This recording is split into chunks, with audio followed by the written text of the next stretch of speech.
हरे कृष्णा, जय जगन्नाथ। तो आज हम देखेंगे कि कैसे जगन्नाथपुरी में जगन्नाथ भगवान आम खाए थे। हमने बोला था ना कि पिछली कड़ी में हम एक कथा जरूर सुनाएंगे, तो आज हम सुनेंगे वो कथा। तो आप सब तो जानते हैं जगन्नाथपुरी का मंदिर और जगन्नाथपुरी को भी।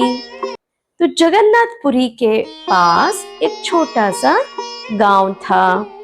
उस गांव में जगन्नाथ जी का एक बहुत ही अच्छा भक्त था। उसका नाम था बलिग्राही दासिया। तो वो बलिग्राही दासिया एक बार क्या करता है, आम, बहुत अच्छे आम इकट्ठे करते हैं।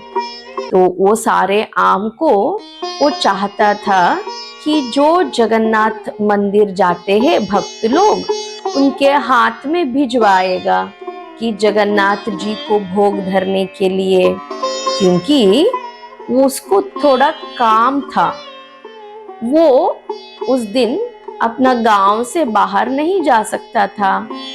तो इसीलिए जो भक्त जा रहे थे जगन्नाथपुरी को, जगन्नाथ जी का दर्शन करने के लिए, तो बलिग्राह दासिया बोलता है, हे मेरे बंधुओं, ये आम जो है, आप प्लीज इस आम को जगन्नाथ जी को दे दीजिएगा मंदिर में भोग चढ़ाने के लिए। तो सभी लोग हंसते हैं उसके ऊपर। तुम्हारा आम कौन पूछेगा दासिया, उधर उधर तो बहुत अच्छे अच्छे आम मिलते हैं और जगन्नाथ जी को तो 56 भोग धरते हैं। तो तुम्हारा आम तुम ही लेके जाओ ना। ऐसे बोल के वे लोग उसका आम नहीं लेते हैं और वे ऐसे ही चले जाते हैं जगन्नाथपुरी के लिए। फिर बलिग्राही दासिया बहुत उदास हो जाता है। अरे मैं क्या करूं, इतना अच्छा फल मैंने भगवान के लिए इकट्ठे किए थे, लेकिन अब इनको कैसे मैं भगवान तक पहुंचाऊं, कैसे मैं भगवान को खाने के लिए दूं। तो उसको याद आता है कि जगन्नाथपुरी में बोलते हैं कि जगन्नाथ जी के मंदिर के ऊपर जो नील चक्र है, उस नील चक्र को देखकर अगर हम कुछ भी भगवान को अर्पण करना चाहते हैं तो जगन्नाथ जी उसको अवश्य ग्रहण करते हैं। तो फिर उसको ये बात याद आती है।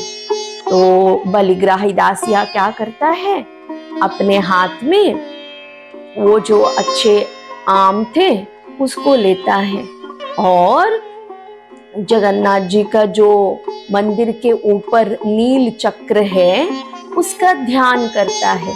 ध्यान करके जगन्नाथ जी से बहुत गहरी भाव से प्रार्थना करता है, हे प्रभु जगन्नाथ, कृपा कीजिए, ये जो मेरे हाथ में है ये आम, इसको मैंने आपके लिए बहुत प्यार से निकाला है भगवान, आप इसे ग्रहण कीजिए ना, आप इसे खाइए ना।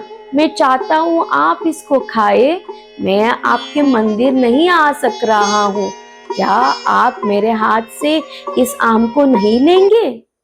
ऐसा जैसे वो स्मरण करता है नील चक्र का, तो तुरंत नील चक्र के ऊपर भगवान जगन्नाथ जी प्रकट हो जाते हैं और उनका हाथ, इतना लंबे लंबे हाथ, तुरंत जो बलिग्राही दासिया के हाथ में था वो जो आम, उसको ले लेते हैं जगन्नाथ जी। लेकर ऐसे एक एक आम को ही बलिग्राही देता है, जैसे वो देता है ऐसे जगन्नाथ जी खींच के लेते हैं, जैसे देता है ऐसे जगन्नाथ जी खींच के लेते हैं। तो फिर पूरा उसका टोकरी में जितना आम था वो सारा आम जगन्नाथ जी को, वो जिधर खड़ा था उसके गांव में, उधर से ही उसने अर्पण कर लिया और जगन्नाथ जी भी ले लिए सब कुछ, सब आम। तो फिर क्या होता है, ये सारे भक्त जो जगन्नाथपुरी के लिए जा रहे थे, वो सभी जाकर उसी दिन शाम तक जगन्नाथ मंदिर में पहुंच जाते हैं, जगन्नाथपुरी। तो फिर उधर जगन्नाथ जी के मंदिर के बाहर बहुत सारे लोग इकट्ठे हुए रहते हैं। सब लोग आपस में बात कर रहे होते हैं। जानते हैं क्या हुआ था आज मंदिर में? मंदिर में एक आश्चर्यजनक घटना घटी है कि ना, कोई भक्त पता नहीं किधर से आम को चढ़ाए है। तो वो आम और आम की गुठलियां, आम की छिलके सब जगन्नाथ जी के पांव के पास पड़ा है। ऐसा प्रतीत होता है कि स्वयं जगन्नाथ जी ये पूरा आम खा चुके हैं और गुठली छिलके सब उनके पांव के नीचे पड़ा है।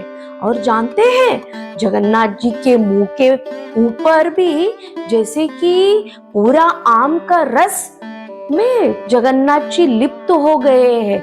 ऐसा लग रहा है कि जगन्नाथ जी स्वयं आम खा लिए। ये कैसे संभव है? उधर तो मंदिर में पांडा बोलते हैं, आज तो हम जगन्नाथ जी को आम की भोग नहीं लगाए, फिर आम किधर से आए? किधर से जगन्नाथ प्रभु जी ने इतना सारे आम खाकर गुठली और छिलका अपने पांव के नीचे में डाल चुके हैं? ऐसे सब उधर मंदिर के बाहर बात कर रहे थे।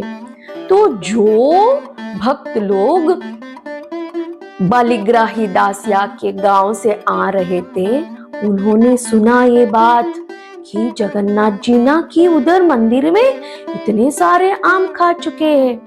तो फिर उनको मालूम हो गया, अरे हमने कितनी बड़ी गलती की कि हमने बलिग्राही दासिया का हाथ से वो आम लेकर नहीं आए। शायद बलिग्राही दासिया बड़ा भक्त तो है ही जगन्नाथ जी का, तो उसने उधर से ही भगवान को अर्पण किया रहेगा और जगन्नाथ जी उसका आम को लेकर खा चुके रहेंगे। अरे देखो कितना बड़ा भक्त है बलिग्राही दासिया।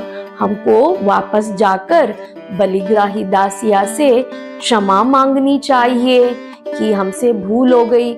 आगे से हम लोग ऐसा नहीं करेंगे कि जो भी भगवान के लिए भक्त देगा अर्पण करने के लिए सामग्री, उसको निश्चित तौर पर हम लेके जाके जगन्नाथ मंदिर में जगन्नाथ जी तक पहुंचाएंगे। ऐसे वे सभी भक्त उस दिन एक अच्छा सा सबक सीख लेते हैं। ऐसा था जगन्नाथ जी का लीला। बोलो जय जगन्नाथ, बलभद्र सुभद्रा महारानी सुदर्शन की जय। हरे कृष्णा। फिर अगली कड़ी में और हम और एक कथा लेकर आएंगे आप सबके लिए। हरे कृष्णा।